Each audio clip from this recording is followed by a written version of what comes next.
जय हिंद दोस्तों।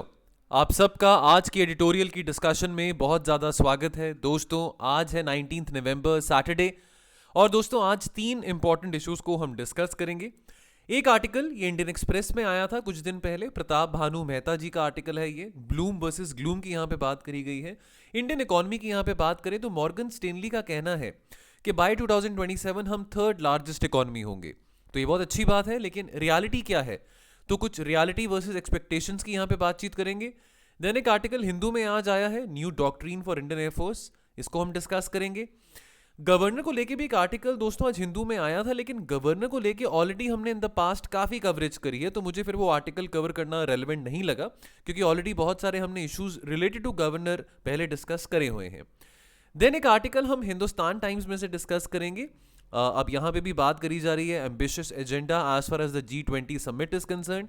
आज सुबह आपने वीडियो अगर नहीं देखा तो प्लीज़ देखिए, जो G20 प्रेसिडेंसी इंडिया को मिलने वाली है, क्या क्या टेक अवेज रहे हैं इंडिया के लिए फ्रॉम द G20 समिट, जो कि अभी रिसेंटली बाली में इंडोनेशिया में हुआ था। और इस आर्टिकल में भी आर्टिकल अमिताभ कंत जी ने लिखा है। अमिताभ कंत जैसे कि आप जानते हैं फॉर्मर सीईओ रह चुके हैं नीति आयोग के।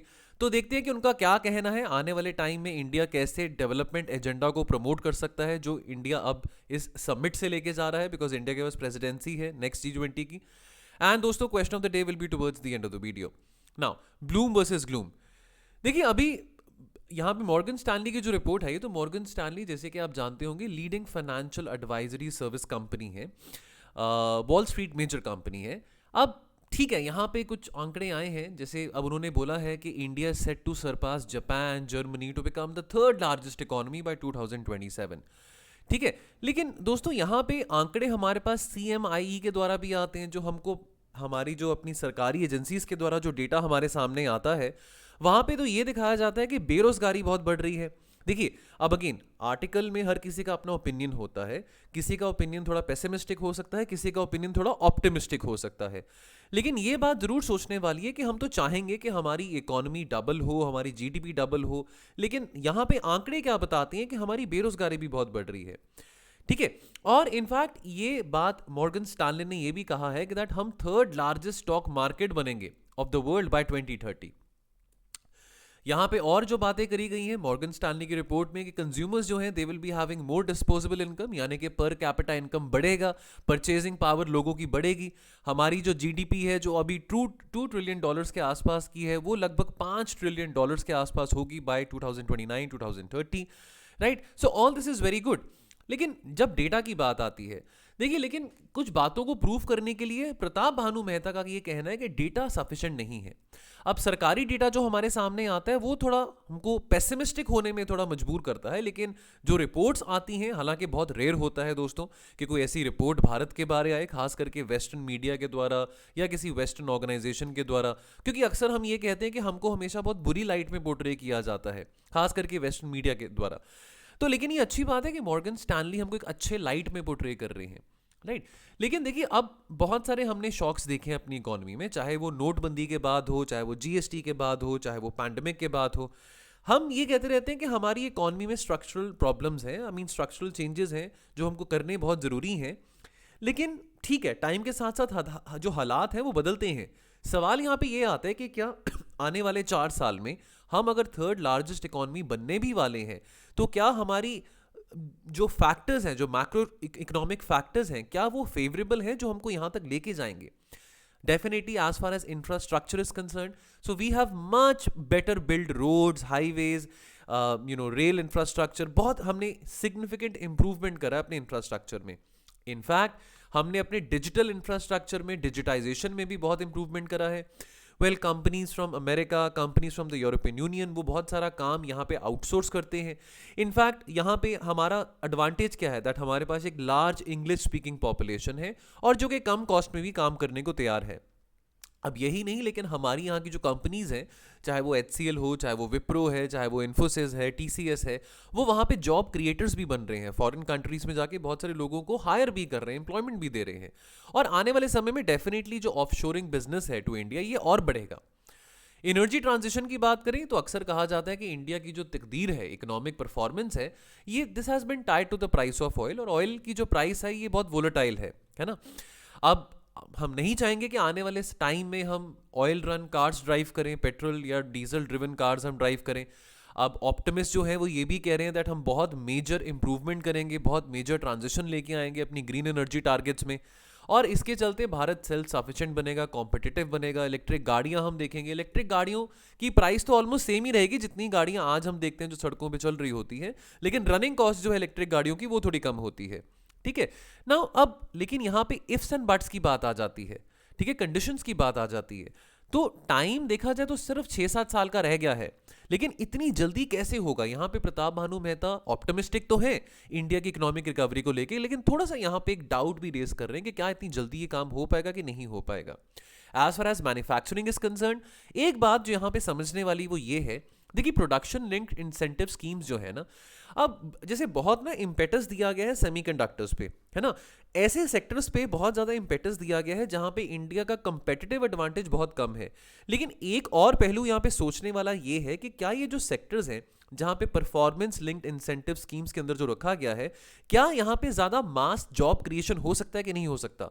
डेफिनेटली हमने बहुत सारे बेबी स्टेप्स अचीव करे हैं as far as defence manufacturing is concern, या Apple coming over here and manufacturing phones here is concern, but we have to see कि हम कैसे मास लेवल में स्किल्स इंपार्ट कर सकते हैं इन क्रिटिकल सेक्टर्स में, and thereby we can ensure mass employment.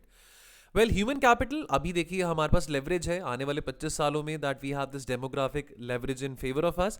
Well, we will be an ageing population by 2047 2050। We still have a long way to go as far as utilising the potential of our demographic dividend is concern, right? And therefore we have to invest a lot in schools, in health facilities, in colleges, right? And the example, I mean, अगर हम successful economies की भी बात करें, whether it's in the European Union or whether if we talk about the Southeast Asian economies, they have successfully harnessed their human capital capabilities. So we have to do much more. The report is very optimistic that हम अपने human capital का बहुत leverage उठा पाएंगे, but I mean Pratap Bhanu Mehta यहाँ पे ये कहना चाह रहे हैं that we have to do much more to harness that. And then is a very important factor which is very overrated at times, which is the domestic demand. Now it is not always कि हमारे यहाँ से commodities export होंगी तभी जाके हमारी economic recovery होगी. At the end of the day, let's get it very clear that we are a population of 140-145 crore people. So there's a lot of domestic demand which can drive our economic growth as well, right? And that is always very underrated, very overestimated as well. Now, अब जो हम गरीबों की बात करें, अब देखिए in times of shocks, whether it's recessionary times, whether it's pandemic, whether it's नोटबंदी, NREGA and the public distribution system, they have provided a lot of relief to our poor people. लेकिन आप कंजम्पशन को सस्टेन नहीं कर सकते हैं। चलो pandemic आया, लेकिन हमने ये भी देखा कि इनइक्वालिटी भी बहुत बड़ी थी। अब जो लोग top of the income bracket में आते हैं, जो टॉप 10% में आते हैं, अब ज़्यादा लंबे समय के लिए आप सिर्फ उनके ऊपर डिपेंडेंट नहीं रह सकते कि वो ही कंजम्पशन को और इकोनॉमिक ग्रोथ को ड्राइव करेंगे, है ना। हमने ये इंश्योर करना है कि कैसे जो कंजम्पशन है that is not only to the top 10%, but that is well much more than 90%। Morgan Stanley की रिपोर्ट ये भी बताती है that the percentage of households in the income distribution, यानी कि जो घर हैं, जो फैमिलीज है जिनमें जो मंथली इनकम है 10,000 से लेकर 30,000 तक की है, तो अगर आज 2022 के एंड के टुवर्ड्स 24% ऐसे हाउस होल्ड्स हैं भारत में, तो आने वाले 7-8 साल में ऐसे 46% हाउस होल्ड्स होंगे। सो विच इज़ वेरी गुड। लोग पॉवर्टी एलिवेशन के टुवर्ड्स, अब हम यानी कि जो भारत सरकार के द्वारा जो योजनाएं और जो नीतियां बनाई जा रही हैं, लोगों को डेफिनेटली पॉवर्टी से एलिवेट किया जाएगा।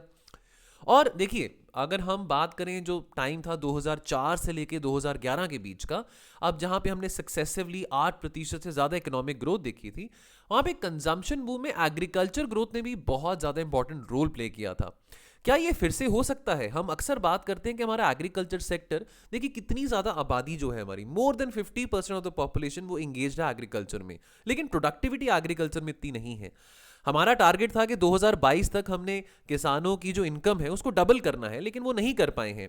अब क्लाइमेट अनसर्टनिटीज हैं, ठीक है, कभी गर्मी बहुत जल्दी पड़ रही है, अनसीजनल रेनफॉल आ रही है, साइक्लोन्स आ रहे हैं, उसके चलते फसल भी खराब हो रही है।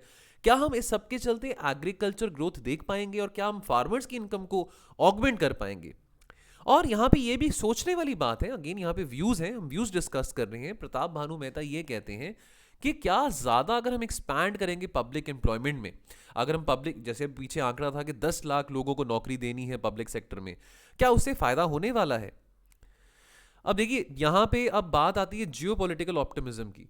देखिए अब पैंडेमिक के चलते ना बहुत सारी बात हुई कि भाई चाइना में इन्वेस्ट करना बंद कर दो, चाइनीज फ्लू की बात चली कि चाइना के साथ बॉयकॉट करो, चाइना में ट्रेड मत करो, और उसकी जगह आप और डेवलपिंग देशों में इन्वेस्ट करें। यानी कि डोनाल्ड ट्रंप ने भी काफ़ी इस एजेंडा को प्रमोट किया था कि क्यों नहीं आप इन्वेस्टमेंट इंडिया में करते, वियतनाम में या इंडोनेशिया में। देखिए अब चलो ऑप्टिमिज्म है कि चलो यहाँ पे इंडिया में बहुत इन्वेस्टमेंट आएगा, बिकॉज सप्लाई साइड इश्यूज बहुत देखने को मिले थे, सप्लाई चेन कंस्ट्रेंट्स बहुत देखने को मिले थे पैंडेमिक के टाइम पे, बिकॉज लगभग हर एक चीज़ की जो मैन्युफैक्चरिंग है वो चाइना में होती है। तो अब ये कहा गया कि चलो इंडिया में मैन्युफैक्चरिंग बढ़ाई जाए। लेकिन ज़रा सोचने वाली बात है कि ऐसा भी नहीं होने वाला कि आज सारा का सारा कैपिटल जो कि चाइना में जाता था वो आज सारा का सारा इंडिया में नहीं आने वाला। ठीक है, वियतनाम में भी जाएगा, इंडोनेशिया में भी जाएगा, इनफैक्ट कंपनीज खुलेंगी, मैन्युफैक्चरिंग फैसिलिटीज वहां पे भी बनेंगी। लेकिन अभी आंकड़े ये कहते हैं कि अभी भी चाहे चाइना की इकोनॉमी स्लो डाउन कर रही है, लेकिन अभी भी जो फॉरेन डायरेक्ट इन्वेस्टमेंट है चाइना में वो काफी बढ़ रहा है। तो ऑप्टिमिज्म है कि आने वाले समय में चाइना की आबादी एज हो रही है, चाइना की इकोनॉमी स्लो डाउन कर रही है, सारा का सारा जो अट्रैक्शन होगा वो इंडिया के टुवर्ड्स होगा, but that time will tell. Now, much of India's recent growth has been sustained by public investment. Now, we have often talked about that in the past कि प्राइवेट इन्वेस्टमेंट से हमारी economic recovery बहुत जल्दी हो सकती है। अब private sector थोड़ा डिपेंडेंट होता है पब्लिक इन्वेस्टमेंट पे। प्राइवेट सेक्टर को होता है कि भी अगर सरकार 2 पैसे, अगर सरकार की तरफ से 4 पैसे खर्च होंगे तो ही मैं 2 पैसे अपनी तरफ से खर्च करूंगा। प्राइवेट इन्वेस्टर ये सोचता है। और अगर सरकार को खर्चा बढ़ाना है, प्रोडक्टिव खर्चा बढ़ाना है, कैपिटल एक्सपेंडिचर बढ़ाना है, लेकिन अगर सरकार के द्वारा ज़्यादा सब्सिडीज दी जा रही हैं, या कल को अगर सरकार फिर से ओल्ड पेंशन स्कीम को रिवाइव कर लेती है, ऑलरेडी हमने कल एक आर्टिकल डिस्कस किया था, कुछ राज्य सरकारें हैं, पंजाब में तो इस बात की अप्रूवल मिल भी चुका है, पंजाब की जो सरकार है आम आदमी पार्टी की, उन्होंने ओल्ड पेंशन स्कीम को रिवाइव करने की बात कर भी दी है। बट व्हाट इफ कल को सारी राज्य सरकारें और कल को केंद्र सरकार भी कहे कि जी हम ओल्ड पेंशन स्कीम को लेके आ रहे हैं, उससे सरकार के ऊपर प्रेशर बहुत बढ़ेगा। ऑलरेडी सरकार के पास बहुत कॉम्प्लिकेटेड गवर्नेंस प्रॉब्लम्स भी हैं, और आज के टाइम पे पोल्यूशन है, स्टबल बर्निंग है, चैलेंजेस रिलेटेड टू अर्बनाइजेशन है, क्लाइमेट चेंज के इंपैक्ट्स हैं। तो इन सब चैलेंजेस के बीच में कैसे सरकार अपने खर्चों को प्रायोरिटाइज कर पाएगी, ये बात जरा सोचने वाली है। Now Yes, the Indian Air Force needs a new doctrine। ये article air vice marshal Manmohan Bahadur ji ने लिखा है। ये फॉर्मर ADG रह चुके हैं, centre for air power studies. Now देखते हैं इनके यहाँ पे क्या व्यूज हैं। देखिए पहले तो कॉन्टेक्स्ट की बात करें, रोज हम बात पढ़ते रहते हैं कि हमको डिफेंस मैन्युफैक्चरिंग को बढ़ाना है, हम आत्मनिर्भरता की बात करते हैं। दैट लुक, अब टाइम आ चुका है दैट हम अपनी सॉफ्ट पावर का तो बहुत लेवरेज उठाते हैं, लेकिन अपनी हार्ड पावर को भी बढ़ाएं। और हार्ड पावर को बढ़ाने के लिए हमको डिपेंडेंसी रशिया के ऊपर, अमेरिका के ऊपर, इजराइल के ऊपर कम करनी पड़ेगी, और हमको खुद अपने एयरक्राफ्ट्स, अपने सबमरीन्स, ठीक है, अपने मिसाइल्स, अपने गन्स खुद बनाने पड़ेंगे। मीडिया में रोज ही बहुत कवरेज रहता है आत्मनिर्भरता को लेके, इंडिजनाइजेशन को लेके। अभी रिसेंटली INS विक्रांत की हमने बहुत बात करी थी, जो कि पहला जो बिल्कुल इंडिजिनसली मेड एयरक्राफ्ट कैरियर है, पहला एयरक्राफ्ट कैरियर है। ठीक है, अब इसके बारे में बातचीत तो बहुत होती है, लेकिन यहाँ पे एक बात जो कि आर्टिकल में कॉलमनिस्ट कह रहे हैं वो सोचने वाली ये है कि ये सब चीज़ों को बनाने में कोई इंस्टीट्यूशनलाइज थिंकिंग भी जा रही है कि नहीं जा रही है। क्या ये सब चीज़ें सिर्फ for the sake of indigenisation बनाई जा रही है? क्या इन चीज़ों को बनाने के लिए कोई प्लानिंग है कि नहीं है? और यहाँ पे बहुत ज़रूरी है कि यहाँ पे एक डॉक्ट्रीन होनी चाहिए। डॉक्ट्रीन क्या है? देखिए लेमैन डेफिनेशन ऑफ डॉक्ट्रीन क्या होता है कि भाई क्या सही तरीका है, कौन सा सही तरीका किसी काम को करने का। कोई ऐसे वहां पे SOP बनाई जाए, हम चाहे नेवल डॉक्ट्रीन की बात करें, सिक्योरिटी डॉक्ट्रीन की बात करें, एयरफोर्स डॉक्ट्रीन की बात करें, what is the best possible way to achieve maximum potential in that particular sector. अब एक जब डॉक्ट्रीन को बनाते हैं तो वहां पे बहुत सारी इनपुट्स रिक्वायर्ड रहती हैं। ठीक है, डेफिनेटली इंडस्ट्री की इनपुट्स रिक्वायर्ड रहती हैं, एक्सपर्टीज इनपुट्स वहां पे रिक्वायर्ड रहती है। हमने ये भी देखना है कि हमारी प्रेजेंट कैपेसिटी और कैपेबिलिटी कितनी है, कितना टेक्नोलॉजिकल रिसर्च एंड डेवलपमेंट हम कर रहे हैं। अगर हम बात कर रहे हैं डिफेंस मैन्युफैक्चरिंग को बढ़ाने का, हमने ये भी देखना है कि लेवल्स ऑफ R&D क्या है। मोस्ट इंपॉर्टेंटली हमने ऑर्गेनाइजेशनल एनवायरनमेंट को देखना है कि जहां पे हम R&D, पहले अपने R&D को चेक कर रहे हैं कि R&D कितनी है, कितनी हमारी कैपेसिटी है, लेकिन क्या ऐसा एनवायरनमेंट हमारे ऑर्गेनाइजेशंस में है, प्राइवेट ऑर्गेनाइजेशन और पब्लिक सेक्टर ऑर्गेनाइजेशन में, जहां पे फ्री थिंकिंग को प्रमोट किया जा रहा है, फ्रेश आइडियाज को प्रमोट किया जा रहा है। अब यहां पे बहुत उचित समय है कि हम इंडियन एयरफोर्स के लिए भी एक डॉक्ट्रीन स्थापित करें। ना अब जो लास्ट डॉक्ट्रीन इंडियन एयरफोर्स की बनाई गई थी वो 2012 में थी, अब इस बात को भी 10 साल हो चुके हैं और अभी टेक्नोलॉजीज बदल रही हैं, तेजी से बदल रही हैं और डॉक्ट्रीन जो है दिस ड्राइव्स टेक्नोलॉजी। एंड आज के टाइम पे हम एयरक्राफ्ट, अगर हम एयर पावर की भी बात करें, बहुत ज़रूरी है अपने एयर पावर को एफिशिएंटली बनाना। बहुत एडवांसमेंट्स हो रही हैं, बहुत नई टेक्नोलॉजीज आ रही हैं। देखिए अक्सर कहा जाता है कि जो कंट्री समुद्र को कंट्रोल कर सकती है, जिसका नेवल डोमिनेंस रहेगा, तो वो सुपर पावर कहलाएगी। अब जैसे अब हम अगर अपने हे डेज की बात करें, अगर हम कॉलोनियल टाइम्स की बात करें, तो ब्रिटेन का बहुत स्ट्रांग होल्ड था, ब्रिटेन की बहुत स्ट्रांग नेवी थी। फिर अगर हम बात करते हैं अमेरिका की, बात करते हैं पोस्ट वर्ल्ड वॉर टू, तो अमेरिका का बहुत स्ट्रांग फुट होल्ड था नेवी में।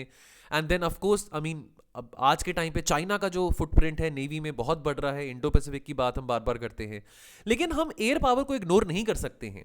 एयर पावर को स्ट्रेंथन करना भी बहुत ज़्यादा ज़रूरी है और इसलिए यहाँ पे ये भी हम बात समझे कि टेक्नोलॉजी बहुत तेज़ गति से बदल रही है। आर्टिफिशियल इंटेलिजेंस है, मशीन लर्निंग है, ठीक है, इन चीज़ों को यहाँ पे एयरक्राफ्ट्स में लेके आया जा रहा है, इनकॉर्पोरेट किया जा रहा है, जो कि ह्यूमन इंटेलिजेंस को, ह्यूमन कॉग्निटिव एबिलिटीज को कॉपी कर सकते हैं, मिमिक कर सकते हैं, ठीक है। यानी कि मशीन्स जो कि ह्यूमन माइंड से भी ज़्यादा शार्प हैं, ऐसी टेक्नोलॉजीज हमारे एयरक्राफ्ट्स में भी इनकॉर्पोरेट करी जा रही हैं। क्या हम इसके लिए रेडी हैं? अब इसके लिए हमको एक डॉक्ट्रिन बनाना बहुत ज़्यादा ज़रूरी है। हम स्पेस को भी इग्नोर नहीं कर सकते हैं। Space will be a major, अगर सेंट्रल नहीं बट स्पेस एक बहुत मेजर प्लेयर रहेगा आने वाले टाइम में कन्फ्लिक्ट्स के लिए, ठीक है। Conflicts down centuries have shown that advantage which accrues to the force which occupy the high ground. इस करके बहुत एम्फोसिस यहाँ पे देना जरूरी है अनमैन्ड प्लेटफॉर्म्स पे और स्पेस एसेट्स पे, जहां पे हम अपनी सैटेलाइट्स कैपेबिलिटी को भी स्ट्रेंथन कर सकते हैं। अब देखिए, अब हम जिस तरह के नेबरहुड में रह रहे हैं, तो वहां पे हम अफोर्ड नहीं कर सकते हैं कि हम अपनी एयर सुपरियोरिटी को ज्यादा लूज करें, ठीक है। अगर ऐसा करेंगे, हम उसको निगलेक्ट करेंगे, that will spell Doom for a nation. और वो किसी भी कंट्री के लिए हो सकता है जो अपनी एयर पावर को इग्नोर करेगा। तो हमारी जो आईएफ की जो डॉक्ट्रीन है, जो हम इनवाइसेज कर रहे हैं, this must expound on this aspect as a very important aspect, despite कि इसके चलते हमको बहुत ज़्यादा हाई फाइनेंशियल कमिटमेंट रिक्वायर्ड रहेगी, ठीक है। कैसे हम एयरबॉर्न इंटेलिजेंस को बढ़ा सकते हैं, कैसे हम सर्वेलेंस और रिकॉनेसेंस एबिलिटीज को बढ़ा सकते हैं, ये चीज़ें बहुत ज़्यादा ज़रूरी हैं, चाहे इसमें हमको फाइनेंशियल कंस्ट्रेंट्स भी देखने पड़े, फाइनेंशियल कमिटमेंट्स बढ़ानी भी पड़े। देखिए, अब हम एक बहुत वोलेटाइल नेबरहुड में है, एक तरफ चाइना है, एक तरफ पाकिस्तान है, ठीक है। तो अब क्या हम करेंगे? क्या हम अब अपनी जो एयर पावर की डिपेंडेंसी है बाकी देशों पे रखेंगे? ठीक है, चलो हम जॉइंट मिलिट्री ड्रिल्स ऑर्गेनाइज करते हैं, जॉइंट नेवल ड्रिल्स ऑर्गेनाइज करते हैं, हम जॉइंट ऑपरेशंस कर सकते हैं फ्रेंडली नेशंस के साथ, क्वाड के साथ कर सकते हैं, ठीक है। लेकिन एक बात को हम समझिए कि अभी, जैसे अभी पिछले आर्टिकल में भी हमने बात करी कि जैसे हमारी इकोनॉमी एडवांस होगी, आज हम 5th लार्जेस्ट हैं और 7 साल बाद और 5 साल बाद हम 3rd लार्जेस्ट बन जाएंगे, तो जैसे हमारी इकोनॉमी एडवांस करेगी, हमको अपनी नेवी, एयरफोर्स और आर्मी को भी बहुत ज़्यादा एडवांस करना पड़ेगा। हमको उसमें बहुत ज़्यादा टेक्नोलॉजिकल अपग्रेड्स करने पड़ेंगे, बिकॉज जो हमारे दुश्मन हैं वो ऑलरेडी अपने नेवल एसेट्स में, अपने एयर एसेट्स में, अपने आर्म्ड एसेट्स में बहुत एडवांसमेंट करके आ रहे हैं। तो ये बातें दोस्तों यहाँ पे बहुत समझनी ज़रूरी है। एंड अपार्ट फ्रॉम दैट, यहाँ पे एक जो सेंट्रल बात जो यहाँ पे करी गई है वो है कि पॉलिटिक्स को यहाँ पे बाहर रखना बहुत ज़रूरी है। देखिए, अब ऐसा था सेकेंड वर्ल्ड वॉर के बाद, अब अमेरिका के पास न्यूक्लियर टेक्नोलॉजी आ गई थी, अमेरिका ने न्यूक्लियर बॉम्ब फेंका हिरोशिमा नागासाकी पे। लेकिन अकेला अमेरिका नहीं था जिसके पास न्यूक्लियर पावर थी, अकेला अमेरिका नहीं था जिसको न्यूक्लियर वेपन बनाना आता था। सोवियत यूनियन के पास भी वो टेक्नोलॉजी थी न्यूक्लियर वेपन बनाने की। तो सही मायने में अमेरिका हेजेमन वर्ल्ड वॉर 2 के बाद नहीं था, अमेरिका हेजेमन बनता है 1991 के बाद, डिसइंटीग्रेशन ऑफ यूएसएसआर के बाद। अब 1991 में जब पहला गल्फ वॉर होता है, जब इराक को पता लगता है कि कुवैत में भी काफ़ी ऑयल सोर्सेज हैं, और जब इराक इन्वेड करता है कुवैत को, तब अमेरिका आता है कुवैत की हेल्प करने के लिए। और अमेरिका जिस तरीके से लड़ाई लड़ता है, लोग टीवी पे बैठ के, घर में अपने टीवी पे बैठ के लड़ाई जब देख रहे थे, दे वर सरप्राइज कि अमेरिका के पास कितनी ज़्यादा सुपीरियर टेक्नोलॉजी है। ऐसा लग रहा था जैसे कोई वीडियो गेम चल रही हो। तो अमेरिका ने अपनी हार्ड पावर का, अपनी टेक्नोलॉजिकल प्रोग्रेस का डिमॉन्स्ट्रेशन किया इस पहली गल्फ वॉर में। पर ये रातों रात यहाँ पे प्रोग्रेस नहीं आया था, ये जो टेक्नोलॉजिकल प्रोग्रेस था, this didn't happen overnight. In fact America अपनी मिलिट्री में एडवांसेस 1965 से कर रहा था। तो हमारी जो आईएफ की जो डॉक्ट्रीन है, that has to rise above any kind of politics. तो यहाँ पे तू मैं पॉलिटिक्स की बात, राजनीति की बात नहीं आनी चाहिए, क्योंकि नेशनल डिफेंस जो है वो हमारा नेशनल एंडेवर होना चाहिए। तो एयरफोर्स केवल फाइटर एयरक्राफ्ट के बारे नहीं होता, it's not about having more fighter aircraft. देखिए, अब हम अपने, अगर हम एयरक्राफ्ट्स की बात करें तो वो काफ़ी अब देखा गया है पीछे इन द रीसेंट पास्ट में कि ह्यूमैनिटेरियन असिस्टेंस के लिए, डिजास्टर रिलीफ ऑपरेशंस के लिए भी काम आता है। और ये जो हमारी एयरफोर्स डिप्लोमेसी है बहुत सिग्निफिकेंट पार्ट प्ले करती है हमारी फॉरेन पॉलिसी में भी। कल को कहीं डिजास्टर है, कल को कहीं ह्यूमैनिटेरियन असिस्टेंस की रिक्वायरमेंट है। अब देखिए यूक्रेन से बच्चों को लेके आना था, जो हमारे बच्चे यूक्रेन में जो ट्रैप थे, जो एमबीबीएस की पढ़ाई करने वहाँ पे गए थे जब रशिया यूक्रेन की लड़ाई हुई, ठीक है, तो हमारे यहाँ पे जो हमारे एयरक्राफ्ट थे वो बच्चों को लेके आए। कभी कहीं कोई ऐसी प्रॉब्लम हो, कहीं पे कोई सिविल वॉर हो जहाँ पे इंडियंस इन्वॉल्व है, जहाँ पे इंडियंस रहते हैं, या कोई ऐसा साइक्लोन आए, कोई सुनामी आए, तो हमारी एयरफोर्स भी बहुत एक्टिव रोल प्ले करती है। ठीक है, तो यहाँ पे ये बात समझना जरूरी है कि एक अच्छी एयरफोर्स, एक स्ट्रॉन्ग एयरफोर्स का होना जरूरी नहीं कि सिर्फ फाइटर एयरक्राफ्ट उसके पास ज्यादा। Now last article, at the Bali G20 meet India chartered an ambitious agenda. ये आर्टिकल अमिताभ कांत ने लिखा है। अब देखिए, अब G20 का अब क्या टेकअवेज रहते हैं, इसको लेके सुबह एक वीडियो भी मैंने बनाया था। आप फ्यू मिनट्स का जो हमारा वीडियो रहता है 8 बजे का, उसको भी प्लीज देख लेना अगर आपने इंपॉर्टेंट टेकअवेज नहीं देखे G20 मीटिंग के। नाउ बहरहाल देखिए, अब बहुत सिग्निफिकेंट बात है, यहाँ पे बहुत सारी बातें G20 में डिस्कस करी गई हैं। इंडोनेशिया ने प्रेसिडेंसी अब इंडिया को दी है। Now this G20 summit was happening at A time जब बहुत डिफिकल्ट सिचुएशंस हैं दुनिया भर में। एडवांस्ड इकोनॉमीज की हम बात करें वो रिसेशन के टुवर्ड्स जा रही हैं, जियोपॉलिटिकल टेंशंस हैं। ऑलरेडी दैट इंसिडेंट हैपेंड जहाँ पे पोलैंड में, साउथ ईस्टर्न पोलैंड के एक विलेज में एक मिसाइल मिसफायर हो गया था, जिसके चलते 2 लोग मारे भी गए थे। और अब यहाँ पे जो बाइडन ने बोला कि ये मिसाइल रशिया की तरफ से नहीं आया था, ये मिसाइल मोस्ट लाइकलीहुड एक एंटी एयरक्राफ्ट मिसाइल था जो कि यूक्रेन के द्वारा मिसफायर हो गया होगा। लेकिन ये समिट उस वक्त हो रहा है जब दुनिया भर में तनाव बहुत बना हुआ है और पैंडेमिक से रिकवरी हो रही है। अभी भी पोस्ट पैंडेमिक रिकवरी की बातें हम कर रहे हैं। बहुत सिंबॉलिक बात है कि इंडिया को प्रेसिडेंसी मिली है और बहुत उम्मीदें भी हैं इंडिया से कि इंडिया इस प्रेसिडेंसी से काफ़ी चीज़ें हासिल कर पाएगा।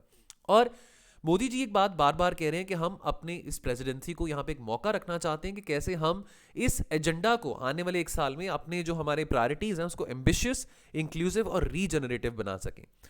अब इंडिया यहाँ पे एक बहुत इंपॉर्टेंट कंसेंसस बिल्डर की तरह उसने यहाँ पे इंडिया ने काम किया। बहुत सारे ऐसे क्रिटिकल इश्यूज थे जो कि फाइनल डॉक्यूमेंट में ऑफ द बाली डिक्लेरेशन 2022 में जो कि साइन करे गए थे, जो कि इनकॉर्पोरेट करे गए थे, वहाँ पे उन बहुत सारे से अहम मुद्दों पे इंडिया ने एज अ कंसेंसस बिल्डर की तरह काम किया। और हमारा सजेशन हमेशा से यही रहा है कि देखिए, दुनिया भर में कोई भी प्रॉब्लम है, चाहे वो लड़ाई है, ठीक है, चाहे वो फूड क्राइसिस है, चाहे वो एनर्जी क्राइसिस है, what ever that might be, हमको जो सारे के सारे जो डिस्प्यूट्स हैं एमिकेबल तरीके से, इंक्लूसिव तरीके से सॉल्व करने चाहिए। और अगर कहीं पे लड़ाई है, झगड़ा है, तो जहां हो सके डिप्लोमेसी का हम इस्तेमाल करें। नाउ अब यहाँ पे एम्फोसाइज करा गया डेवलपिंग कंट्रीज की प्रायोरिटीज के ऊपर। तो जैसे सस्टेनेबल डेवलपमेंट गोल्स की बात करें ना, एक बात जो यहाँ पे हमने समझनी है और जो कि बहुत क्लियर यहाँ पे करी भी गई है, दैट देखो, चाहे वो सस्टेनेबल डेवलपमेंट गोल्स हैं, चाहे वो हमारे क्लाइमेट चेंज टारगेट्स हैं, चाहे वो ग्रीन एनर्जी टारगेट्स हैं, फाइनेंस और टेक्नोलॉजी दोनों ही बहुत इंपॉर्टेंट रोल प्ले करेंगे इन टारगेट्स को मीट करने के लिए। उसके अलावा डेवलपिंग देशों का जो फोकस है वो हेल्थ फैसिलिटीज इंप्रूव करना है, न्यूट्रिशन इंप्रूव करना है, ठीक है, फूड सिक्योरिटी को एड्रेस करना है, हेल्थ केयर की बात आ जाती है। तो ये इश्यूज बहुत क्रिटिकल है। लेकिन अगर हम सही मायने में सस्टेनेबल डेवलपमेंट गोल्स अचीव करना चाहते हैं या ग्रीन ट्रांजिशन अचीव करना चाहते हैं, तो उसके लिए डेवलप्ड देशों का यहाँ पे कंट्रीब्यूट करना बहुत ज़्यादा ज़रूरी रहेगा।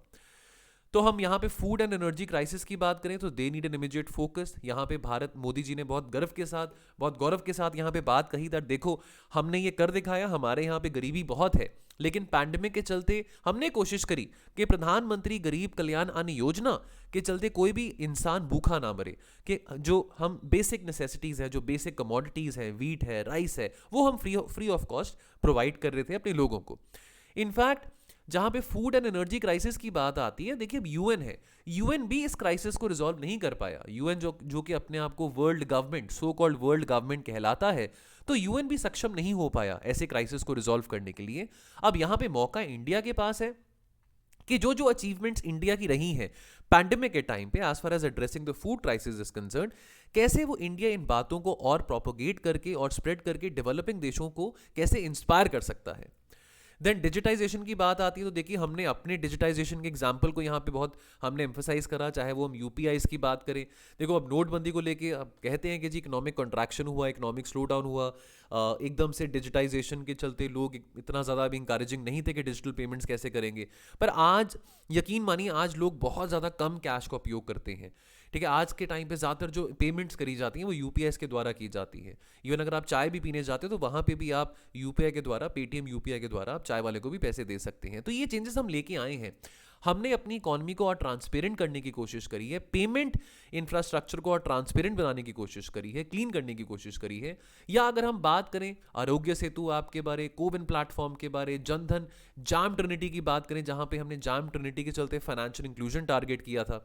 तो डिजिटल टेक्नोलॉजीज का, डिजिटाइजेशन का हमने बहुत ज़्यादा एफिशिएंटली यूटिलाइजेशन करा है। हम डेमोक्रेटिक तो जरूर हैं, लेकिन इंडिया उन चंद देशों में से आता है जो कि सही मायने में डेमोक्रेटिक डिजिटल एक्सेस एंजॉय करता है। ऐसी जो सुविधा है काफ़ी सारे देशों में नहीं है। तो G20 लीडर्स भी बहुत ज़्यादा इंप्रेस थे इंडिया के इस पुश फॉर डिजिटाइजेशन से, इंडिया के इस डिजिटाइजेशन एडवांस से। और ग्लोबल कॉमन्स की जहां पे बात आती है तो मोदी जी ने यहां पे बात एम्फसाइज करी दैट देखो ये झगड़ा करने का फायदा नहीं है नेचुरल रिसोर्सेज के ऊपर।